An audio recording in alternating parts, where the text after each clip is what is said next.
ఆమెకి 2025లో ప్రీవియస్ నుంచి ఒక వైట్ డిశ్చార్జీ లాగా అవుతుంది. బయాప్సీ అనేది పంపించింది. సిఏ సర్విక్స్ క్యాన్సర్ అని బయటపడ్డది. ఇట్లా రీల్స్ రావడంతో ఈ Punarjana ayurvedic hospital patient name మంగు మొగలమ్మ, మా గ్రాండ్ మదర్.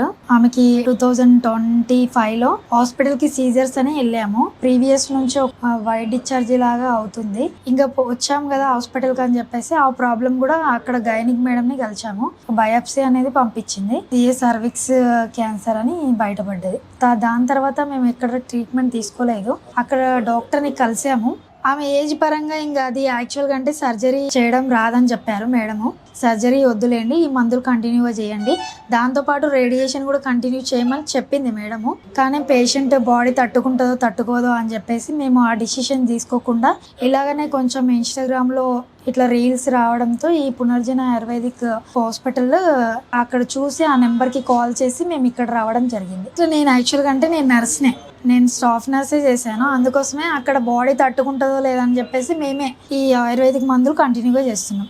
ఇంప్రూవ్మెంట్ అనేది ఫస్ట్ ఈ మందులు ఈ క్యాన్సర్ వల్ల ఆకలి కానీ ఏం లేకుండేది. దాని తర్వాత ఈ మందులు ఒక 1 month 2 months వాడిన తర్వాత ఆమె ఆమెనే ఫుడ్ తీసుకోవడం కానీ ఆకలి కావడం కానీ చెప్తుంది.